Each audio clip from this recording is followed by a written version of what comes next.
Welcome back, everyone. It's the final part of my little Royale series here, trying to create an art piece based off of the Star Trek Next Generation episode, The Royale. I have already shown the process of creating a concept and then doing some practice sketching and color testing. I showed the process of this one. This one I then did just as a speed draw, but I was really happy with this one.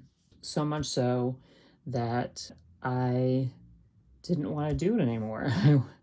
I wanted to try something else since technically I succeeded at exactly what I wanted to do here. So I worked out a different reference pose, a different idea, and did some practicing with that. I then went on to create the final piece, and the first attempt was a complete failure, in my opinion, and so I went back to my reference and reworked, and then went back and tried again, and it still didn't really turn out how I wanted. I did record the process of like 2 hours, first hour of trying the first time, the second hour of trying the next one. But the video just, one, it just didn't, it didn't look good. And the camera angle and the lighting just didn't work out. So I didn't really think there was anything salvageable about that. And for the piece itself, I wasn't sure if it was salvageable. And so I wanted to talk somewhat about failure here, or at least the perception of failure, and how, especially, you can do a piece in your sketchbook and it's just like, oh, that didn't really work out, so you just move on to the next thing. But when you specifically go through to practice something, practice the testing and everything, specifically to work up to a final art piece that you want to be the best thing that you produced out of this, and also, you want to show the people that have been coming along with you that final piece, you want that to be the best.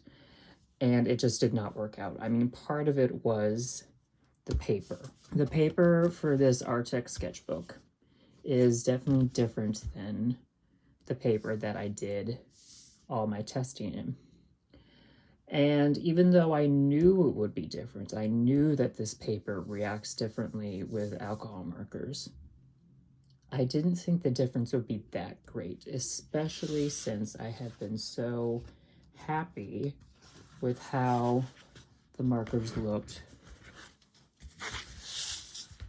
with this piece. They just kind of looked, nice and painterly, but they didn't work well with the colors that I had chosen for here. The colors that I had chosen initially with this color test, I decided they were too much for data. So I went back and I used just the color Primrose from the pastel set, the pastel Ohuhu set, with this color test, and I thought it worked so much better with his skin. But then on this paper, it did not look good. I was not happy, especially with the bluish grays that I had chosen. Part of me was like, well, I'll just call this one the finished piece and let the other one go by the wayside. But when you come up against failure, you can just let it go. I mean, that's a perfectly fine way to go about things. Be okay, I'll just let that go. But it can also be, I mean, it was already a learning opportunity, but it can be an opportunity to try things that you wouldn't have tried before. And so I think it actually relates back to the episode that this is all based around at the Royale. Their problem in the episode of being trapped in this illusioned casino, you know, they can't get out using their transporters, they can't get out using their phasers, they can't get out using their technology. What they have to do is take a more creative approach. My point is here, I had to try a different approach with my failure, and it allowed me to try things that I wouldn't have at the offset because I would be afraid of ruining the art piece, afraid of failure. So when you think something's already ruined, why not try something different? As the great Drawing with Waffles has said, you can't make it worse, it would just be a different kind of worse. But you can make it better. And so I did that. I tried bringing in these watercolor brush pens that I bought a while ago, haven't really used because I hated them. But the problem was I was using them on papers that were not meant for any sort of water material. And I usually do not like water-based things, partly because I don't understand how to use them, partly because you have to wait for the water to dry, just multiple reasons. I like markers, I like color pencils. But I thought, since this paper is thicker, since this paper is more textured, that the watercolor markers would take better to them. And they did. So, let me show here.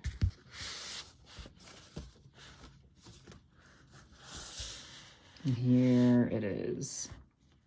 I am still not completely happy with this, but I am much happier than I was. I use these brush pens, and I was able to mix them. I was able to add like a lighter blue, a darker blue, and then a gray in. And so I was able to get the darkness, and then I actually took the brush and just went over what I already put down, and then moved that to other areas. So I got the lighter tones.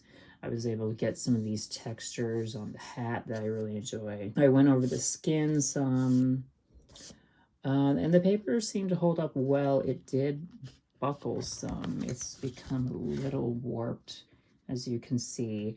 And I really didn't use that much water at all. Like these things took barely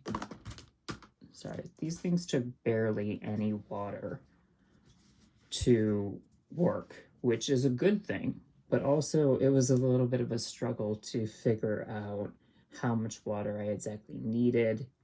Even a dab just seemed like too much sometimes. I had used a gold, I really liked it over here. I used a gold colored pencil for the line art for this one.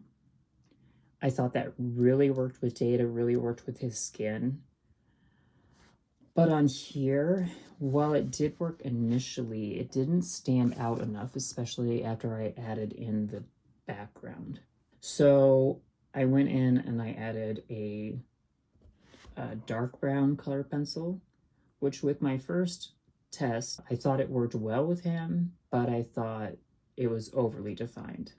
However, putting in a background, you want some over definition to make it stand out. So that helped with the eyes, and especially with the hand, getting the hand to actually look like a hand again. At least I hope it looks like a hand. Then I went in with a Sakura Jelly Roll pen. I decided to have have Data stand out even more. I added kind of this border, this white border around him with that. I added highlights to the eyes, some on his face, and then I just decided I wanted to add more contrast to the background. So I added the squiggles in the dark background with the white, and then I added some more dark blue over on the lighter side to just keep that contrast going. And I thought that just all worked really well. I think out of all of these, it looks the least like Data. I think even this guy looks more like Data, and that's a really simple sketch.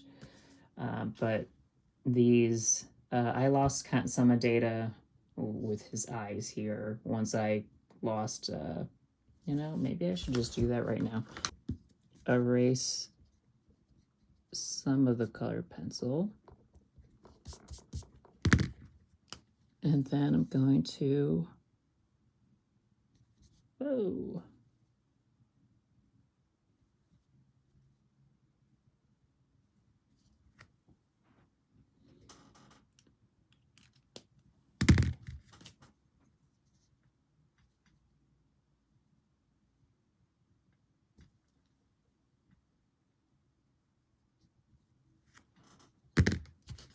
Yeah, that helps. Anyways, this one I think looks the most like Data, even though it's not perfect. I think I got his nose, I got that kind of smile, and his skin and his hair. I'm just really happy with this one. I'm so happy with this one. And even though the final piece didn't turn out exactly how I wanted, this one did. This one is exactly what I wanted. So even though it's not in the sketchbook that I wanted, it's still here. It still exists. So I love that. Final one here doesn't look as much like Data. I do think I got his nose. And, you know, losing his forehead. He's got such a distinctive, large forehead, and his hair. So I think that's part of the problem by, you know, covering it up with the hat. But otherwise, you know, again, I came up against a failure, and instead of, and I could have just let it go and let that failure exist, but instead I tried things I wouldn't have if the failure hadn't happened. So yeah, overall, I'm pretty happy with how I was able to attempt to redeem this, and definitely made it better than it was. I'm gonna end the video here. Thank you all for coming along on this little journey. Thanks again for watching, and I'll see you all in the next one. Bye.